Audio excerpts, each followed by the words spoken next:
Persia, that the word of the Lord by the mouth of Jeremiah might be fulfilled, the Lord stirred up the spirit of Cyrus, king of Persia, so that he made a proclamation throughout all his kingdom, and also put it in writing. And he let the people go back to the land. And Cyrus, by the way, in Isaiah, which was over 100 years beforehand, Isaiah named him by name, that he would come and bring God's people out of captivity. And the Medo-Persian Empire wasn't even a force way back then, but yet he still predicted that that would happen. And that's one reason, I think we mentioned this last week with something else, but that's one reason why critical, quote-unquote, scholars try to dismiss the date of the writing of Isaiah. And you'll hear 1st Isaiah, 2nd Isaiah, whatever, because they're trying to make 3 or 4, 2 or 3, I've heard as much as 4, mostly 2 or 3 different guys writing it, because they know that if Isaiah actually wrote in 740 BC-ish, and he spoke about those things that were going to happen, in this case 300 or 400 years later, there's no way he could do that just by his own guesstimation. But it had to involve supernatural power, and of course it did through God. Well, that began the return of the remnant to the back into Palestine area, to the Promised Land. And Ezra and Nehemiah deals with that. Zerubbabel, Ezra, Nehemiah. And Esther, though, it deals with God's people that chose to remain in the land of captivity. Chose to remain in the land of captivity. And, oh yeah, I forgot my pointer again. But we closed with this map last time.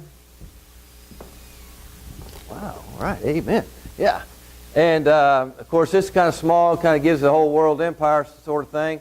But Jerusalem, Palestine is in this area here. Here's the Dead Sea, and there's the Sea of Galilee right there. And, Babylon is over in here, and Medo-Persian Empire right up in here. And this we're going to read about in chapter 1 and throughout the book. This map says Susa, but Shushan, the palace, the King James has Shushan, the palace. And it was in this area here, and but this gives you the layout of that, okay?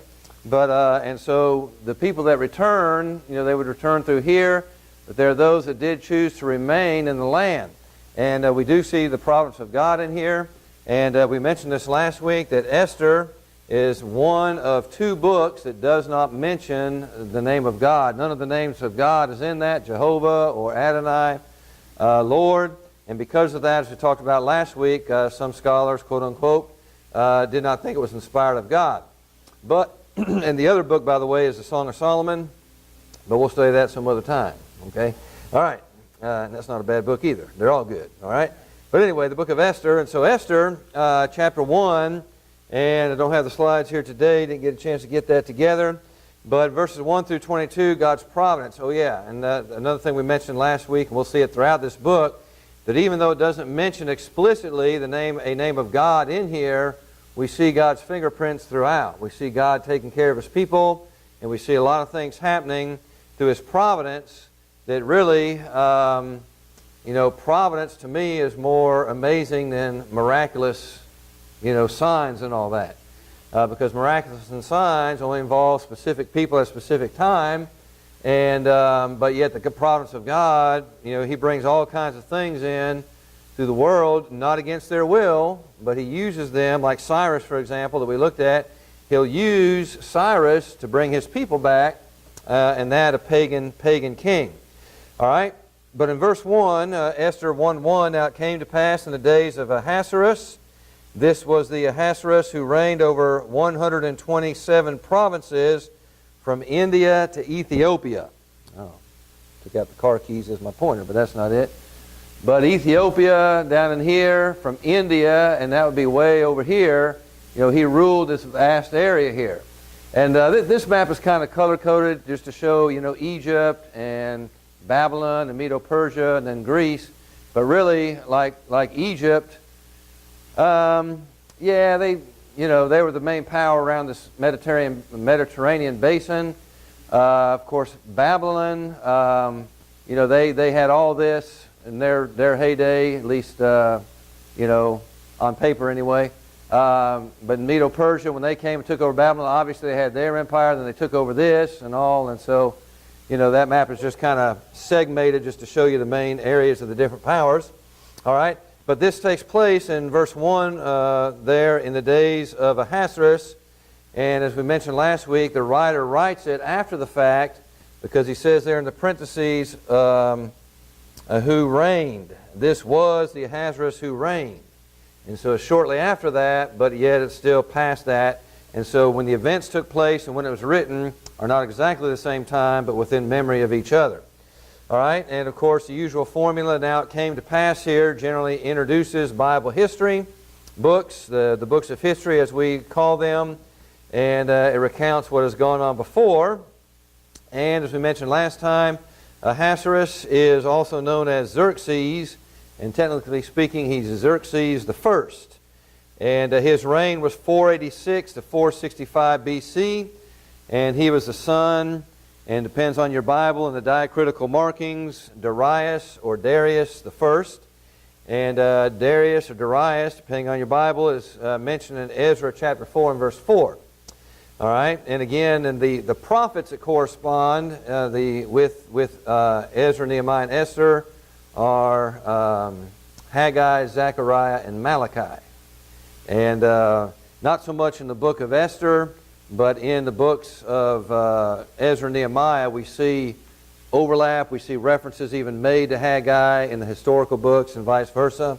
And so, but with Esther we don't, because Esther's about that group that did not come back over there. All right, but also it shows that God didn't, just because they didn't return, didn't mean that God abandoned them. Okay? But He was still cared for them. He still took care of them. All right, and India to Ethiopia is the spread of His reign. And notice the events occur at Shushan, which He doesn't say in verse 1, but we'll see it as we go through that. Verse 2. Look at verses 2 through 9. In those days when King Ahasuerus sat on the throne of his kingdom, which was in Shushan the citadel, or Shushan the palace. Yeah, that word, I've noticed palace and citadel and fort. Well, let's see, fort, is that right? Fort. Yeah, fort. Yeah, I guess so. But the palace, it was also, in other words, it wasn't just a nice fancy house, but it also was like a fort, a citadel, a stronghold in that place. All right, but anyway, in Shushan the palace or citadel, that in the 3rd year of his reign, he made a feast for all his officials and servants, the powers of Persia and Media, the nobles and the princes of the provinces being before him, when he showed the riches of his glorious kingdom and the splendor of his excellent majesty for many days, 180 days in all. And when these days were completed, the king made a feast lasting 7 days for all the people who were present in Shushan the citadel, from great to small, in the court of the garden of the king's palace. There were white and blue linen curtains fastened with cords of fine linen, and purple on silver rods, and marble pillars, and the couches were of gold and silver on a mosaic pavement of alabaster, turquoise, and white and black marble. And they served drinks in golden vessels, each vessel being different from the other, with royal wine in abundance according to the generosity of the king. In accordance with the law the drinking was not compulsory, for so the king had ordered all the officers of his household that they should do according to each man's pleasure. Queen Vashti also made a feast for the women in the royal palace which belonged to King Ahasuerus. All right, and so we have this banquet, this feast here, and the royal feast in the king's palace. And notice the whole thing lasted 180 days.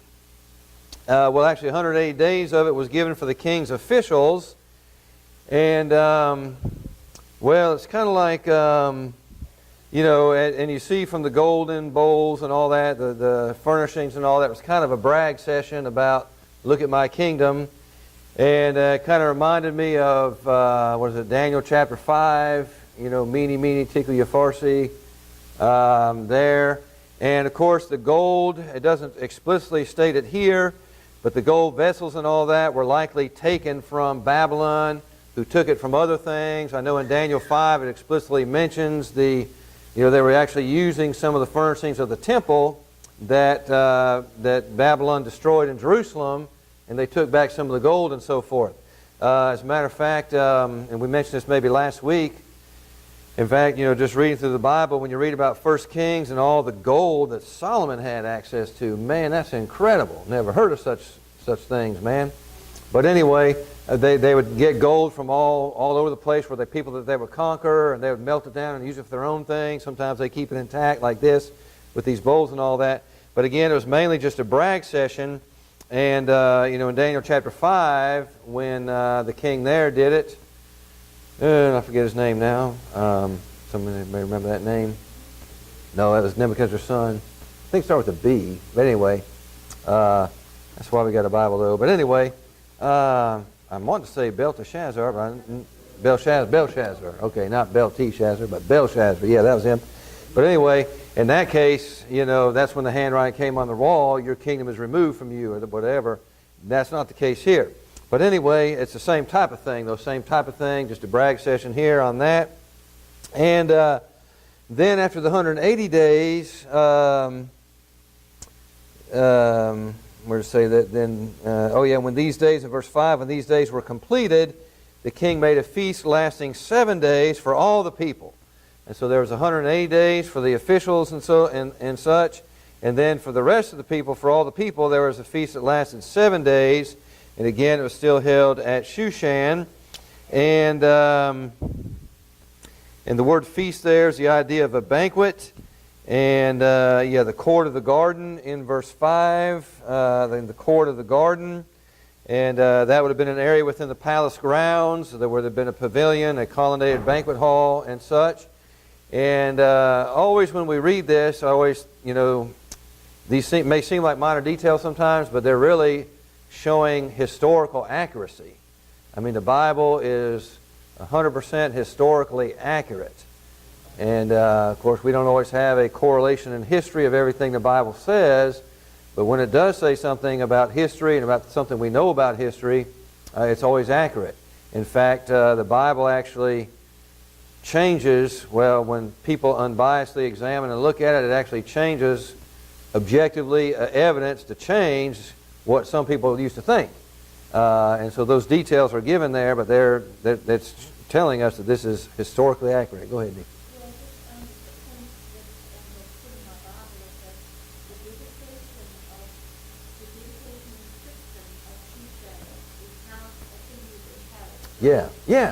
Yeah, absolutely. Yep, that's exactly right.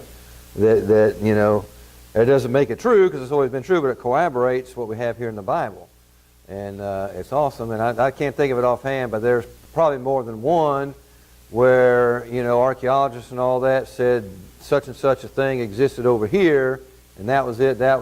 And then Bible people kept saying, no, it was over here. And so they dig over here, didn't find anything. When they finally dug over there where the Bible said, they found what they were looking for. And so we have that going on. And, believe it or not, there's still stuff being uncovered today. Guy usually speaks on our lectureship, Steve Atnip. Some of you may know him. He's been on digs probably 2 out of the last 3 summers. And he was telling me a bunch of stuff. I didn't take notes, but, he's telling me a bunch of stuff about some Old Testament passages that, just like what I was saying. They've proven it's over here, not over there type of thing. But I don't have time to keep up with that, though I do find it very, very interesting. All right? But during this feast, verses 6 and 7 there, the king did display his extravagant wealth. And again, linen and cloth and the color purple and all that is indeed.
But anyway, with Solomon, of course, in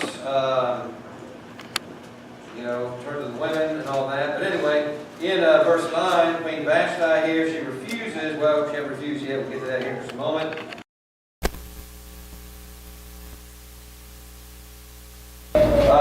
This may have been done because of the large numbers, or because of some socializing purpose or whatever. But anyway, that's what she did.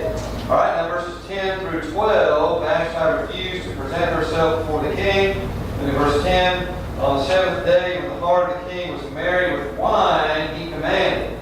All right, so it says the seventh day when his heart was merry.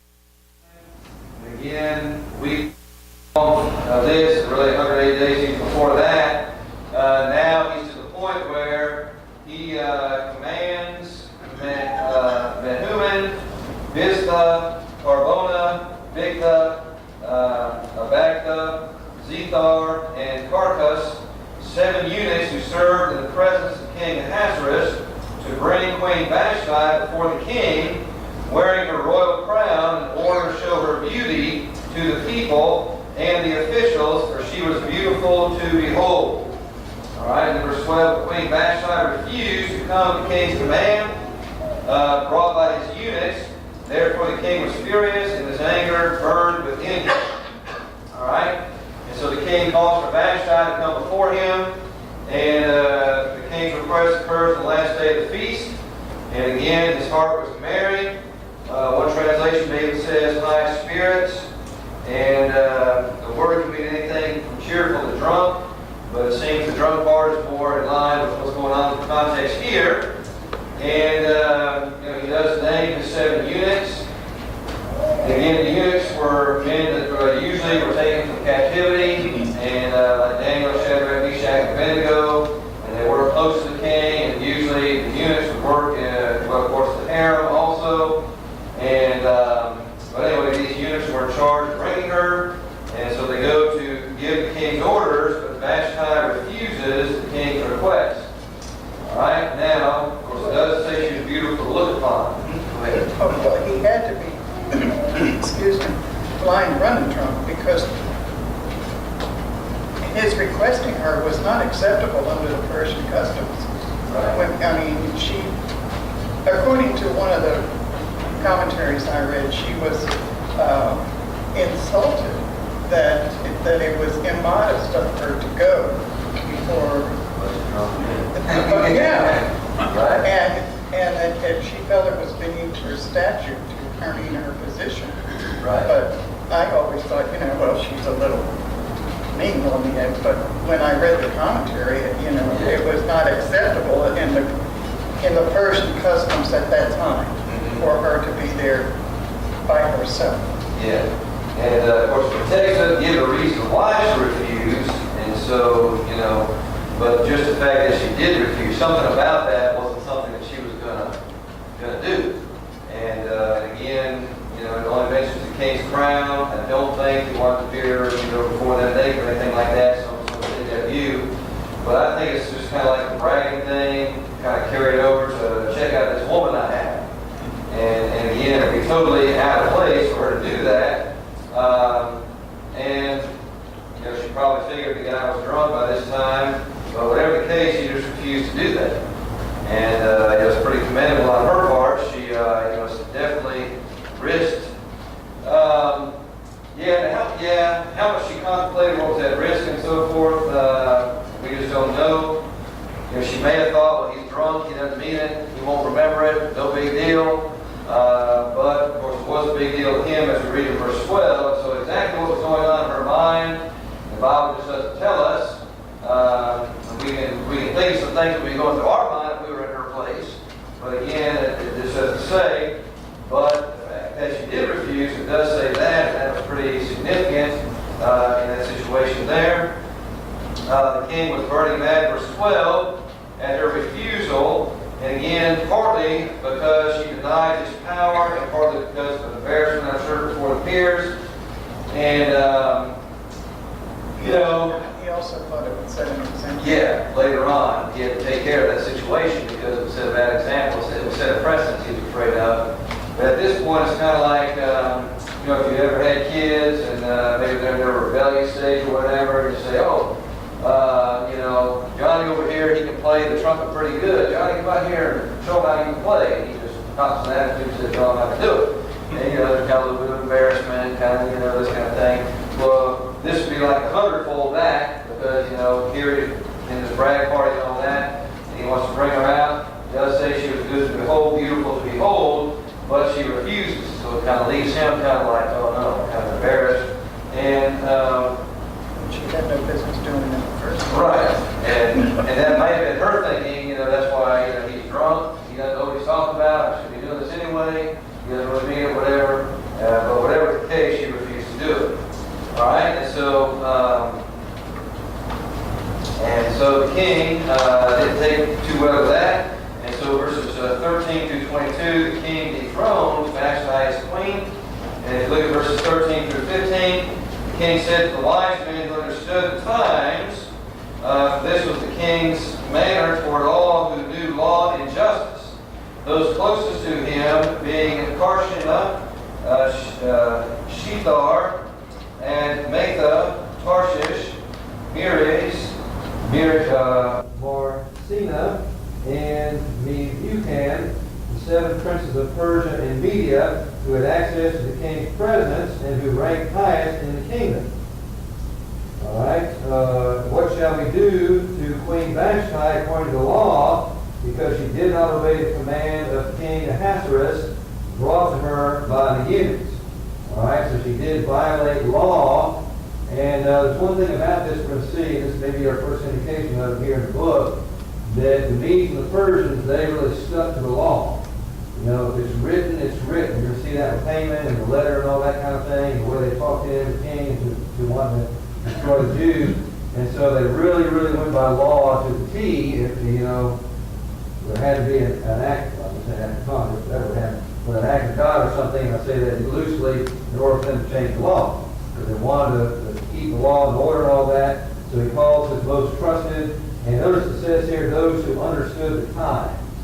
Those who understood the times. And these were experts. These were his immediate advisors who were knowledgeable of the right response.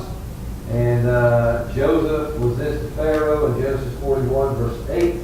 And we also read about that same type of person in 1 Chronicles 12 and verse 32. But the king's practice at such times was to call these guys together, especially if he's inebriated. He's going to want to call them together to see what the law says about this. And so the problem to be solved is set before them. And notice he does say in verse 15, what do we do to Queen Vashti according to the law? And the charge is that Vashti has not performed or has not obeyed the king's commandment. And that's serious stuff. And we're going to see that even with Esther later on in chapter 4, when she goes before the king. Because the law says if you don't approach the king in a certain way, you know, you're dead. But she took the risk, and the king accepted that. All right? And again, we see the promise of God working in this. All right, and then verse 16 through 20, the council gives its advice to the king. Those in verse 16 through 20. Memucan answered before the king and the princes, Queen Vashti has not only wronged the king, but also all the princes and all the people who are in all the provinces of King Ahasuerus. For the queen's behavior will become known to all women, so that they will despise their husbands in their eyes when they report. King Ahasuerus commanded Queen Vashti to be brought in before him, but she did not come. This very day, the noble ladies of Persia and Media will say to all the king's officials that they have heard the behavior of the queen. Thus, there will be excess contempt and wrath. If it please the king, let a royal decree go out from him, and let it be recorded in the laws of the Persians and the Medes, so that it will not be altered, that Vashti shall come no more before King Ahasuerus, and let the king give her royal position to another who is better than she. When the king's decree which she will make is proclaimed throughout all his empire, for it is great, all wives will honor their husbands, both great and small. All right? And so word of that will get through. And of course, notice he says all the prophecies and so forth. And this is even before mass media and before internet and all that, but it'll still eventually get through. Because again, it doesn't say how many people were present at this occasion, but there was a lot of people there. And notice this 7-day feast and party was for the people, not just the officials. And so there were representatives of people from all over the provinces, and so they'll take word back. This is definitely a public embarrassment and humiliation to the king. And so they will take word back to their provinces to see what has happened. And so they have to do something with Vashti to lest she set a precedent here. All right? And again, here's the second time she refused to come before him. And again, it doesn't say why, but she refused to come before him. And so they're afraid that the women will defy their husbands in verses 17 and 18. And they'll defy their husbands when they learn of Vashti's defiance toward Ahasuerus. And things will get out of hand. And remember the old adage, as the home goes, so goes society, so goes the church. And they see that here. And they don't want that to get out of hand, because if women start, rebelling against their husbands at home all over the kingdom, then it's going to be bad news. And you just think about it, just pause right here. I don't know if I mentioned this in the sermon recently or not, but you think about all the messed up people in our day and age, and you go back to their homes. What are their homes like? And not always the case, but most of the time, they come from single-parent households. Whether it's the dad, or usually it's the mom, no dad around, a bunch of kids. I mean, the kids come from different dads or whatever, and that's what they know. And man, no wonder society's like it is today.